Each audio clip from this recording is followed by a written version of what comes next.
How does a spark of fear ignite an entire community into a firestorm of paranoia and persecution? In the brutal winter of 1692, the isolated village of Salem, Massachusetts, became the epicenter of one of history's most infamous chapters of mass hysteria. It began quietly, with a group of young girls exhibiting bizarre and inexplicable afflictions. But what started as a mystery soon spiraled into a terrifying hunt for witches, fueled by religious fervor, long-held grudges, and a justice system that abandoned evidence for spectral testimony. In this chilling chronicle, we will step inside the dimly lit courtrooms where reason was silenced and superstition reigned supreme. We will witness the steadfast dignity of figures like Rebecca Nurse and Giles Corey, who faced their accusers with unwavering courage. This is not just a story of a bygone era, it is a dark mirror reflecting the terrifying potential of collective delusion, the fragility of justice, and the devastating consequences when a society allows fear to become its judge, jury, and decider of fate. Join us as we uncover the dark truth of the Salem Witch Trials. The winter of 1692 descended upon Salem Village with a biting, relentless cold. It was a cold that seeped not just into the bones, but into the very soul of the Puritan community. Within the claustrophobic confines of the Reverend Samuel Parris's parsonage, a strange malady began to fester.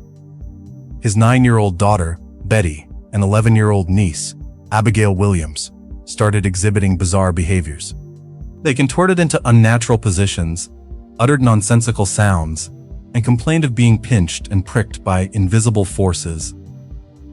Local physician William Griggs, finding no physical cause, offered a chilling diagnosis.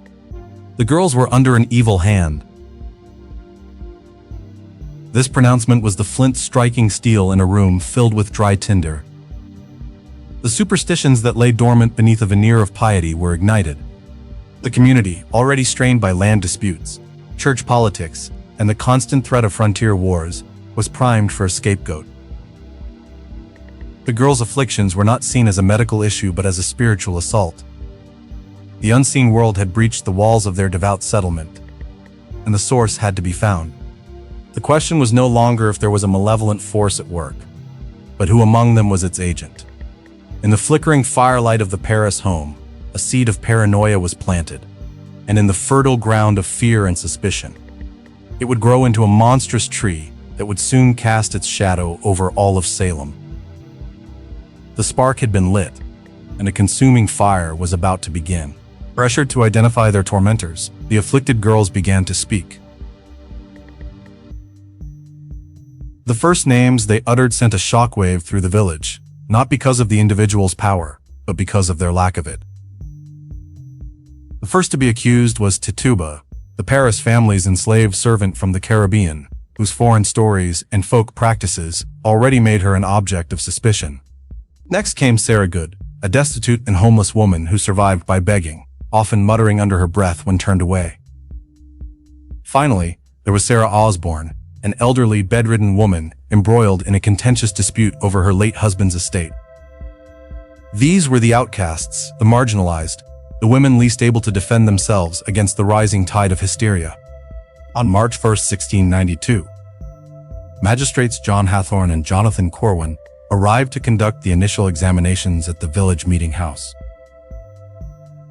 The space was packed with a fearful and expectant populace. As the accused were brought forward, the afflicted girls erupted into a frenzy of fits and screams, claiming the women specters were actively tormenting them in the room. Tituba, perhaps seeing a path to survival through confession, spun a vivid tale of diabolical meetings, a mysterious tall man from Boston, and a book signed by other members of the community. Her confession was a catastrophe. It validated the court's fears and transformed abstract suspicion into tangible conspiracy. The whispers had become formal accusations, and the hunt was no longer for a single malevolent actor, but for a whole coven. As the accusations spiraled, engulfing even respected members of the community like Martha Corey and Rebecca Nurse, the local jails overflowed. The colonial government in Boston could no longer ignore the escalating crisis.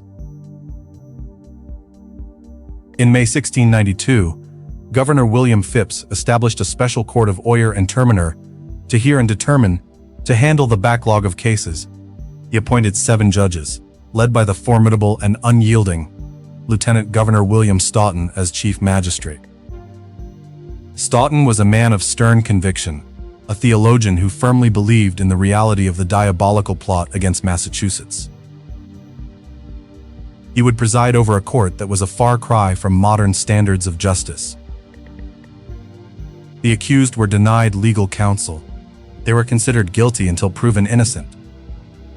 The judges themselves often acted as prosecutors, aggressively cross-examining the defendants. The courtroom became a theater of the absurd. The afflicted girls were not only the primary witnesses, but also the main attraction, collapsing into convulsions, pointing, and shrieking at the accused whenever they entered the room. Their dramatic performances held more weight than any testimony or evidence the defendant could offer. This new court was not a tool for uncovering truth. It was an instrument for confirming a pre-existing belief. It gave the hysteria a veneer of legal authority, transforming village gossip and personal vendettas into state-sanctioned persecution. With Stoughton at the helm, the path from accusation to conviction was now terrifyingly short. The legal foundation of the Salem trials rested on a pillar of smoke. Spectral evidence. This was the testimony by the afflicted that they were being harmed by an accused person's specter or spirit, which appeared to them and tormented them while the accused's physical body was elsewhere. In the 17th century Puritan mind, the devil could not assume a person's shape without their permission. Therefore, if the girls saw the specter of, for example, Rebecca Nurse, it was taken as proof that Nurse had made a pact with the devil. This form of evidence was impossible to refute. How could a defendant prove what their spirit was or was not doing? The most damning moments in the trials occurred when the afflicted girls would react to the defendant's every move. If the accused bit their lip, the girls would scream that they were being bitten.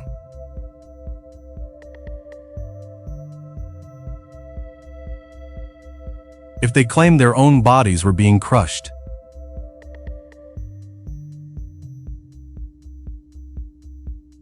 The courtroom became a stage for this terrifying feedback loop.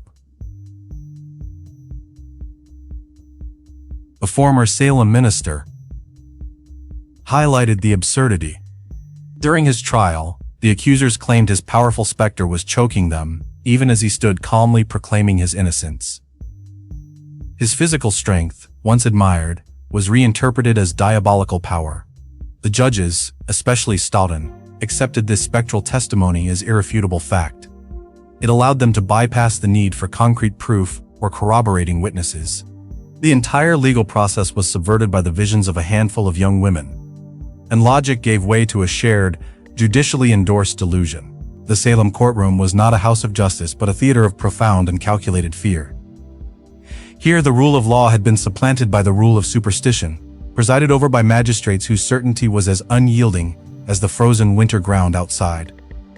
At the center of this maelstrom sat the court of Oyer and Terminer, a name that promised to hear and determine, but in practice only condemned. The fantastical claims of the afflicted girls were accepted as gospel. Spectral evidence. The absurd notion that a witch's unseen specter could torment a victim miles away was deemed admissible, a fatal and irreversible flaw in a system already devoid of reason. Logic had no place within these oppressive wooden walls. The accused were presumed guilty upon accusation, and their desperate denials were twisted into further proof of their supposed compact with the devil. The trial of Rebecca Nurse, a pious and universally respected 71-year-old matriarch, sent a tremor of genuine shock through the community. Her character was thought to be unimpeachable. When the jury, after deliberation, initially returned a verdict of not guilty, the courtroom erupted not in relief, but in chaos.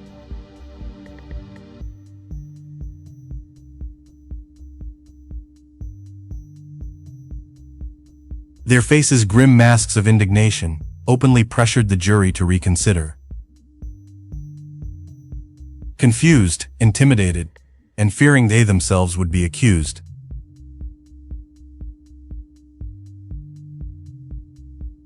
the jurors reversed their decision. Nurse, a woman known for her charity and unwavering faith, was condemned. Her fate was a chilling announcement that no one was safe. A good name and a lifetime of piety or no defense against manufactured hysteria. Then came the ultimate defiance of Giles Corey. The stubborn 81-year-old farmer, witnessing the legal charade, refused to enter a plea to the court. By standing mute, he performed the final, powerful act of protest, challenging the court's very legitimacy. The law, however, had an archaic and formidable response. Corey was subjected to pressing, a process designed to force a plea. Yet, as the heavy stones were laid upon him in a field, his only reported words were a guttural, defiant cry. More weight. He chose this arduous path to ensure his property passed to his sons, as an untried man could not have his estate confiscated by the state. His last breath was the ultimate indictment of a system that had descended into madness. The magistrate's gavel fell again and again, each strike an echo of a life unjustly shattered. The accusation against Rebecca Nurse, a 71-year-old matriarch of unimpeachable piety, sent a profound shockwave through the very fabric of Salem Village. Her reputation for godliness and gentle charity was so firmly established that her arrest seemed to defy all logic and reason, signaling a terrifying new phase of the unfolding crisis. No one, regardless of their social standing or history of good works, was safe from the pointing finger of the afflicted. During her grueling examination in the packed meeting house, the young accusers put on their most dramatic and convincing performance to date. They contorted their bodies, writhed on the floor, and shrieked that Nurse's spectral form was pinching, choking, and tormenting them in open court. Despite the overwhelming chaos and the weight of the magistrate's stares, Rebecca Nurse maintained a serene and unwavering composure that impressed many onlookers. Her quiet dignity and consistent, heartfelt pleas of innocence ultimately swayed the jury of her peers. In a singular, courageous moment of dissent against the mounting hysteria, they delivered a verdict of not guilty. The reaction was not the expected relief, but a furious, immediate uproar from the accusers and their supporters. The afflicted girls escalated their fits to a terrifying new intensity, and the assembled crowd, steeped in a potent brew of fear and righteous anger, howled for her condemnation. The presiding magistrate, his face a mask of cold, unbending fury, refused to accept the verdict. He sternly rebuked the jury, highlighting an ambiguous remark Nurse had made, referring to another accused as one of us, and twisting it into a damning confession of sisterhood within a diabolical coven. Under this immense judicial pressure, facing the wrath of both the court and the mob, the jury's resolve crumbled. They reversed their verdict. Rebecca Nurse was condemned, and her subsequent excommunication from the church sealed her fate. Her trial became a tragic symbol of the court's complete corruption, where spectral evidence, public clamor, and a magistrate's unbending will could overwhelm innocence and reason, proving that even the most steadfast faith was no shield against the storm of collective delusion. While most of the accused faced their fate in the courtroom, one man chose a different, more defiant path. Giles Corey, an 81-year-old farmer known for his stubborn temperament and litigious history, presented the court with a unique problem. When brought to trial, he refused to enter a plea of guilty or not guilty. By standing mute, Corey exploited an arcane quirk of English law. A trial could not proceed without a plea, and without a formal conviction, his property and lands could not be legally seized by the state. This act of profound defiance was a calculated move to ensure his farm would pass to his sons-in-law, preserving his family's legacy. The court, however, had a brutal method for such situations, peine forte et dure. This was a procedure designed to compel a plea by placing increasingly heavy stones upon the prone individual. For 2 days in a field near the jail, Corey endured the immense pressure. Yet he never broke his silence, never uttered a plea. His only recorded words, spoken to his tormentors when they asked him to yield, were a guttural demand. More weight. His resistance was absolute. He chose his final moments not as a convicted witch, but as a man who refused to dignify the court's proceedings with his participation. Giles Corey's act was not one of submission, but the ultimate act of protest available to him, a testament to an indomitable will that the court could not crush, even as it took his life. His name would be remembered not for witchcraft, but for his profound and unyielding obstinance, in the face of a tyrannical system. For 19 men and women, the final stop in their ordeal was a barren ridge on the edge of town known as Gallows Hill. The sentences handed down in the courtroom found their grim finality here, in public spectacles designed to purge the community of its perceived evils. On 4 separate dates throughout the summer and early autumn of 1692, the condemned were carted from the jail, past the homes of their neighbors, to the place of their final moments. These processions were somber, public affairs. Crowds would gather, a morbid mix of the devout, the curious, and the fearful, to witness the consequences of the court's judgments. On that hill, figures like the defiant John Proctor, the pious Rebecca Nurse, and the minister George Burroughs met their end. Burroughs, in a final, powerful act, recited the Lord's Prayer perfectly from the latter, a feat believed impossible for a witch, which caused a stir in the crowd and momentarily threatened to turn the tide of public opinion. But the machinery of conviction was too powerful. The Reverend Cotton Mather, present on horseback, reminded the onlookers that the man was no ordained minister, and that the devil could take the form of an angel of light. The sentences were carried out. The hill stood as a stark, silent monument to the hysteria, its lone oak tree a silhouette against the sky. It was the physical manifestation of Salem's deepest fears, a place where the community's spiritual anxieties were transformed into tangible, irreversible acts, leaving a permanent scar on the landscape and the collective memory of its people. The chilling autumn of 1692 brought not only a harvest of crops, but also a harvest of doubt. The relentless machinery of the trials, which had ground so many lives into dust, began to sputter and seize. The sheer volume of accusations, once a terrifying testament to the devil's reach, now bred a quiet, creeping unease. When the pointing fingers began to aim at the highest echelons of society, touching respected merchants, ministers, and even the wife of Governor William Phipps himself, the architects of the panic began to question the very foundations of their own courtroom. A crucial turning point came not with a spectral vision, but with the clear-eyed logic of a respected intellectual. Reverend Increase Mather, the formidable president of Harvard College, returned from England and was immediately appalled by the legal chaos he witnessed. He took to the pulpit and the printing press, arguing forcefully that the entire enterprise rested on the flimsy, unverifiable foundation of spectral evidence. The testimony of afflicted girls, claiming to see the specters of the accused tormenting them. In his powerful and widely circulated pamphlet, Cases of Conscience Concerning Evil Spirits, Mather posited a revolutionary idea for the time: that a demon, in its cunning, could easily impersonate a wholly innocent person to sow discord. He famously declared a principle that would echo through legal history. It were better that 10 suspected witches should escape, than that one innocent person should be condemned. This intellectual bombshell sent shockwaves through the colony. The ironclad certainty that had fueled the hysteria began to show hairline cracks.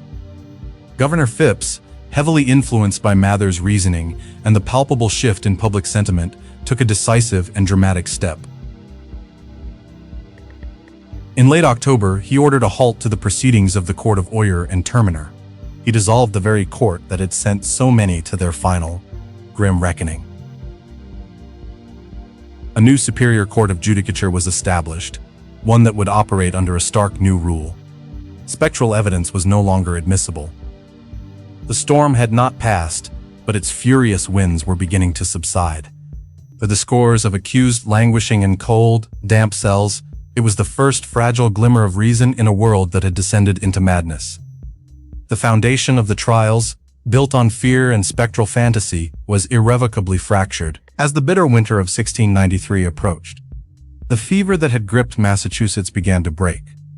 Not with a sudden cure, but a slow, agonizing dawn of awareness.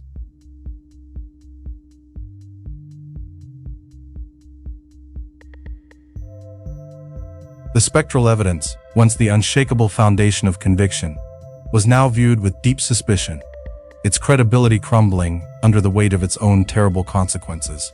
Governor William Phipps, spurred by a growing public outcry and the unnerving accusation of his own wife, finally intervened with decisive force. He dissolved the infamous Court of Oyer and Terminer in October 1692, replacing it with a superior court of judicature that explicitly disallowed the use of spectral testimony.